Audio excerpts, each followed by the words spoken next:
Welcome back, you guys, and let's talk about 8 players that have the opportunity to break out for their teams in the 2019-2020 NBA season.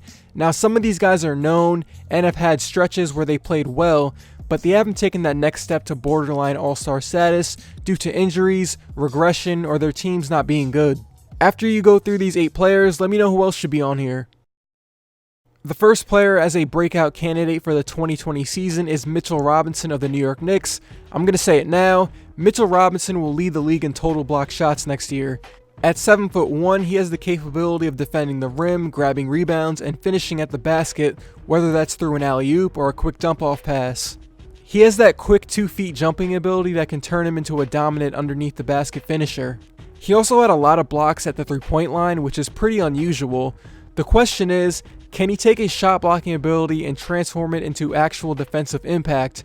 There's centers who can get 1 or 2 blocks, but they're not trustworthy team defenders. The Knicks do have a bunch of power forwards that can move to center, which could get weird, but I don't think the Knicks are going to mess up Mitchell's second season.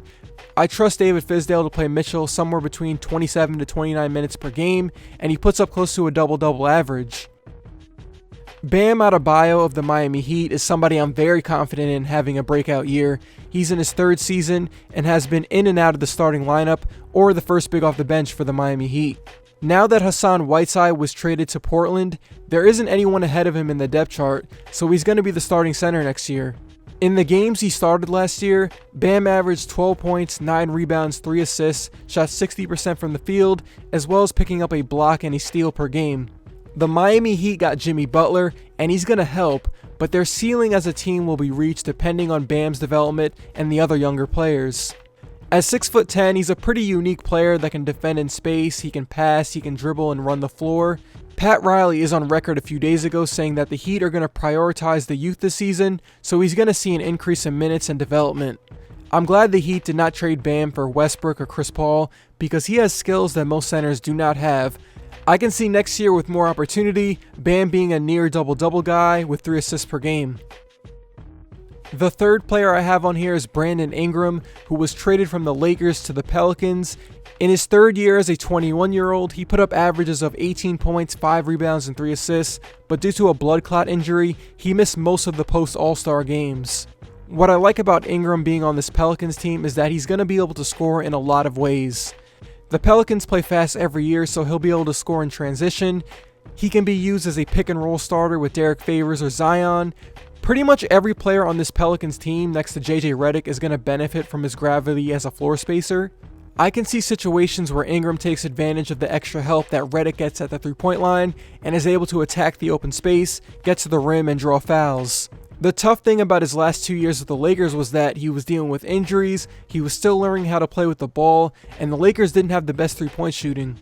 Bringing in LeBron wasn't going to help his on-ball development because the Lakers are trying to make the playoffs and LeBron is better at the stuff Ingram is working on, so you might as well give it to LeBron. But now with the Pelicans, it's a low-pressure environment that's built a nice foundation around their young players. Those games he had right after the failed Anthony Davis trade, I'm expecting more of that. He hasn't played more than 60 games in each of the last 2 seasons, so it'll be a good year for Brandon if he can just stay on the court. He's not going to be an all-star because the West is too stacked, but I'm banking on Ingram seeing an improvement in his on-ball creation skills. The Pelicans as a team fit his timeline as a 21-year-old, and he's up for a new contract in 2020, so he has something to play for. Jayson Tatum has a chance to break out in his 3rd NBA season. You know, we all thought Jayson's breakout season was going to happen last year. The Celtics were getting Kyrie and Hayward back, so naturally most fans thought it was going to be a great year for them. Maybe not 67 wins good, but a top 2 team in the Eastern Conference. But that did not happen. Outside of a few game stretches here and there, Tatum did not take the leap as an offensive creator that we all thought. He definitely got too comfortable with taking mid-range shots early in the shot clock, and the team never felt in sync. It was like everybody was off doing their own thing, which didn't really help anybody as an individual. Now with the loss of Kyrie, Al Horford, and Terry Rozier, there's a pathway for more opportunity. He's 6'8", can shoot, and is pretty creative with his handle, so there's something more here with Tatum. Not to mention, there are different expectations this time around for the Celtics.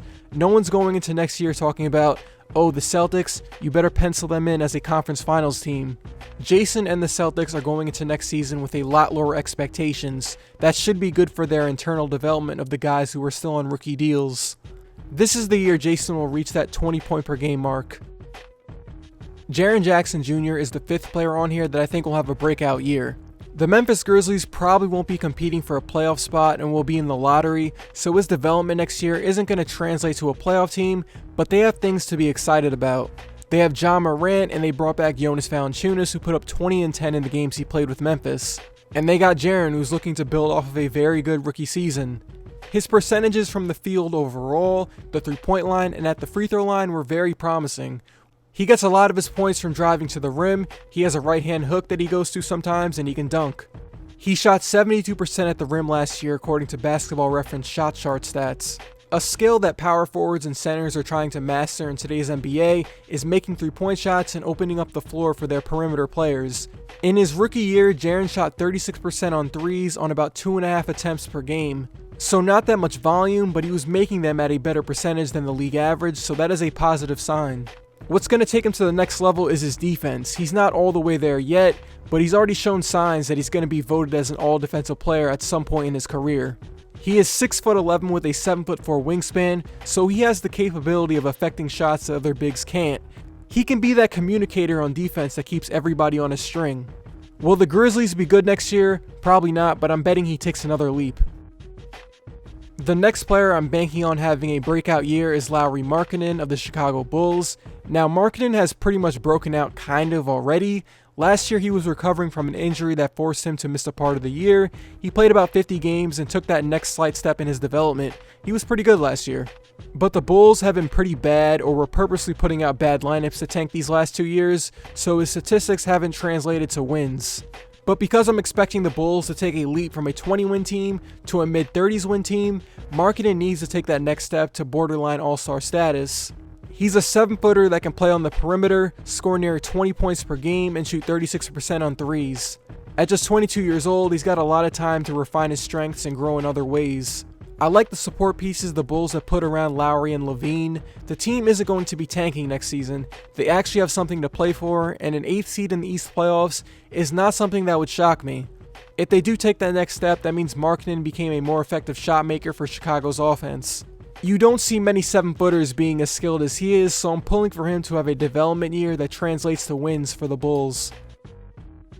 The second to last player on here is Anthony Simons of the Portland Trail Blazers. Now, we talked about players who've kind of broken out already, like Jayson Tatum and Markkanen, but what about someone who hasn't played much? Like most teams this offseason, the Blazers were trying to improve their roster around the edges with trades, and teams that called Portland were shut down if they called for Anthony Simons. Apparently, the Blazers love Simons and think he's ready to have a big year as a backup point guard. The Blazers let Seth Curry go in free agency, so now Anthony is the backup at the moment. He is 6'4" with a 6'9" wingspan. He's pretty bouncy off of 1 or 2 feet. He has displayed that he has the ability to make jumpers off of screens at the three-point line, which is a shot that every great perimeter player has mastered. He has the physical tools to be a good point guard. Remember, he had that crazy 37-point game against the Kings that messed up the Western Conference playoff bracket. But the question is, can Simons put it together as a full-time backup over 82 games?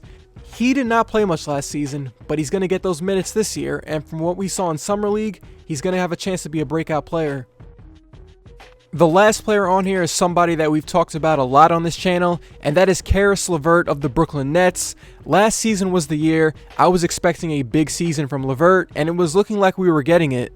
Before D'Angelo Russell had his breakout stretch, Levert was Brooklyn's best player on both ends. In the first 14 games of the season, Levert was putting up 18 points, 4 rebounds, 4 assists on 48% shooting, but he had an awful foot injury in November that looked season-ending, but fortunately it was not, and he was back by February. He wasn't that great in the regular season when he came back, but when the playoffs started versus Philly, it was like he switched right back to early season Caris Levert mode. He was the best player for the Nets. And this is what I am expecting next year from him while Kevin Durant is recovering from his injury and with Kyrie Irving as his number 1. The Nets are going to have a lot of spacing at the small and power forward spot, so Levert should be able to take advantage of his strengths as someone who can get to the rim. If Brooklyn wants to take that next step to becoming a team with home court advantage in the first round of the playoffs, Caris will have to do what he was doing last year and a bit more. He's going to have to improve his catch and shoot 3-point shot because once KD gets back, him and Kyrie will be eating up most of the offensive possessions. And those are 8 players that I think can break out next year. Obviously, there will be some player I'm not talking about in this video that will break out. Like Trae Young could have a bigger year, Kevin Huerter could have a breakout year, but these are the 8 that I think are next up in 2020. So appreciate you guys as always for making it to the end of these videos, and I'll see you guys soon.